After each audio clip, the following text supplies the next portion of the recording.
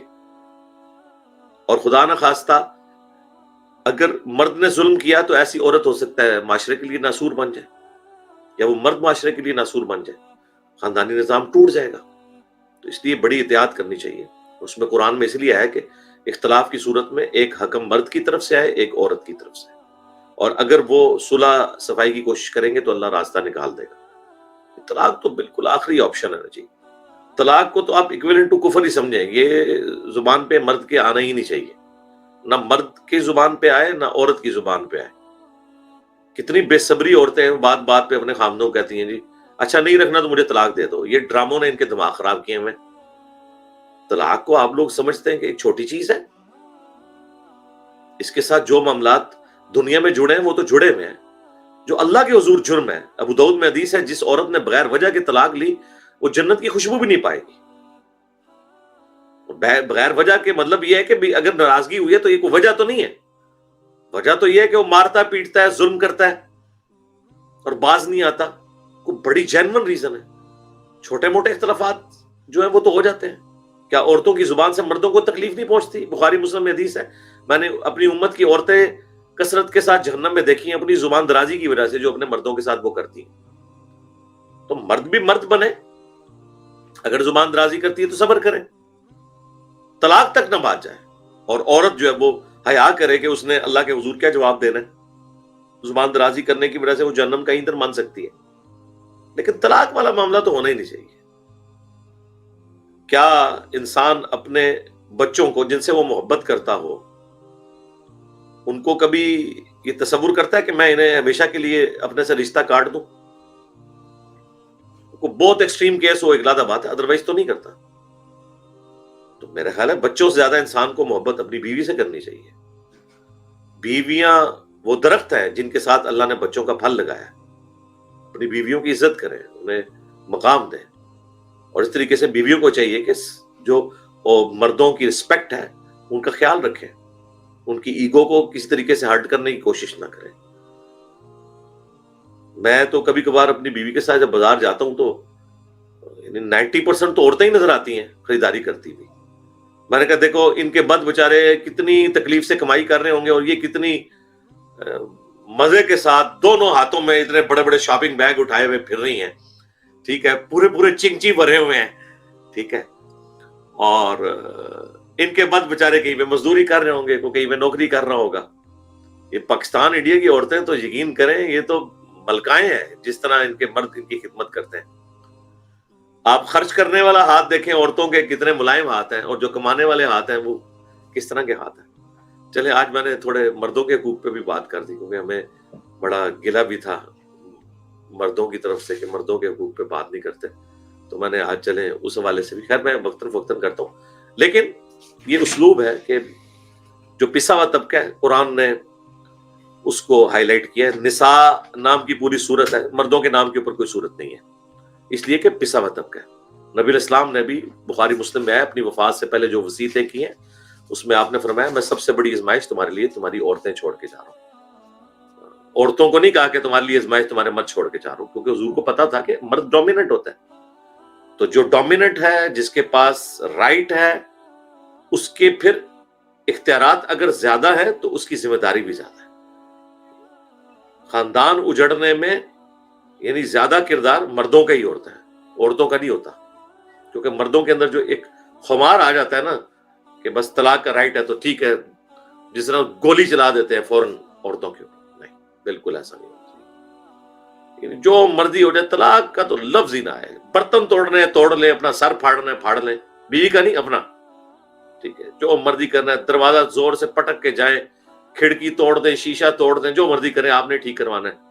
طلاق کا لفظ نہ کبھی نہ ہے. کیونکہ ہم نے تو دیکھا ہے جو بھی طلاق دیتے ہیں نا وہ اگر اس عورت کے ساتھ کوئی زیادتی ہو رہی ہے مرد کا بھی کچھ نہیں بچتا. یہ ذہن میں رکھیں. مردوں کو جو یہ خمار چڑھا ہوا ہے نا کہ ہم اور عورت کر لیں گے, تو یہ اتنا آسان کام نہیں ہے. تو اس طریقے سے عورتیں جو ڈرامے دیکھ دیکھ کے ڈرامہ لگاتی ہیں نا اپنے خامدوں کے ساتھ کہ جی ٹھیک ہے جی ہم تو کمانے والی عورتیں ہیں تو ہم کوئی اور مرد کر لیں گے. شادی بھائی وہی ہے جو پہلی ہوگی آپ کی, یہ ذہن میں رکھیے گا. ہاں, جن لوگوں نے دوسری تیسری کی ہوئی ہیں, چاہے وہ پہلی کے ہوتے ہوئے کی ہیں یا پہلے کے مرنے کے بعد کی ہوئی ہیں, آپ ذرا ان کے انٹرویوز اور وہ اسٹیٹسٹیکل ڈیٹا اکٹھا کریں. وہ کہتے ہیں نہیں جی شادی پہلی ہے, وہ چاہے حادثاتی طور پہ ہو گئی تھی, ارینج میرج تھی, کچھ پتہ نہیں تھا, جو وہ کہتے ہیں نہیں جی نہیں, وہ پہلی شادی ہے جو اصل شادی ہے انسان کی. تو اس لیے خدا کے لیے اپنی بیویوں کی قدر کریں اور بیویاں اپنے خامدوں کی قدر کریں. بہرحال جب پوائنٹ آف نو ریٹرن آ جائے تو بجائے لڑنے بھیڑنے کے, ایک دوسرے کو قتل کرنے کے, جو اکثر آپ ٹی وی پہ بھی دیکھتے ہیں کہ کبھی کوئی عورت جو ہے وہ مرد کو قتل کر کے اس کا گوشت کوکر میں پکا کے کھا گئی ہے, اس طریقے سے مرد جو ہیں وہ اپنی بیویوں کو قتل کر کے ڈرائنگ روم میں ہی قبر کھود کے زمین میں دفنا دیتے ہیں. تو یہ والی جو حرکتیں ہیں نا, اس تک بات جانی چاہیے. اگر یہاں تک بات پہنچ چکی ہے تو ٹھیک ہے, کورٹ کا راستہ اختیار کریں اور ہیپی اینڈنگ کے ساتھ ایک دوسرے سے جدا ہو. لیکن یہ مردوں کے اندر ایسا خناس ہوتا ہے کہ وہ عورتیں بیچاری خلا بھی لے لیں, وہ پھر اگر کہیں اور شادی کریں تو وہاں جا کے ان کا گھر اجاڑنے کی کوشش کرتے ہیں. یار تم لوگوں نے مرنا نہیں ہے, تم نے اللہ کو منہ نہیں دکھانا, اس طرح کا ظلم کرتے ہیں. اور بعض اوقات وہ غیرت کے نام کے اوپر جا کے کہتا بھائی غیرت کون سی, بے غیرت آدمی, اگر تیرے میں اتنی غیرت تھی تو اپنی بیوی کو اپنے سے الگ نہ ہونے دیتا نا. میں کہتا ہوں کہ اگر کسی کی بیوی بھاگ بھی گئی ہے کسی مرد کے ساتھ, اس کی بنیاد پہ آپ اسے قتل تو نہیں کر سکتے. آنر کلنگ تو اسلام میں کوئی نہیں ہے. کلنگ تو صرف اس صورت میں ہو سکتی ہے کوئی مرتد ہو گیا ہے, یہ شادی شدہ زانی ہے اور وہ بھی کورٹ کے تھرو ہوگا. غیرت کے نام کے اوپر قتل کروا دیتے ہیں اور اس طرح کے معاملات کرتے ہیں. تو ان کا اسلام سے کوئی تعلق نہیں, جاہل لوگ ہیں, اسلام کا نام ویسے ہی مس یوز کرتے ہیں. تو یہ میں نے چند ایک باتیں اس لیے کی کہ ہمارے پاس یعنی وقتاً فوقتاً اس حوالے سے سوالات آتے ہیں اور سسٹر سے ریلیٹڈ ہیں چونکہ یہ چیزیں, اس کا الگ سے بھی آپ ایک کلپ بنا دیں تاکہ لوگوں کو یہ بیسک مسائل اس حوالے سے پتہ چل جائے. اب اللہ کا نام لے کے شروع کریں جی آپ آج کا سیشن.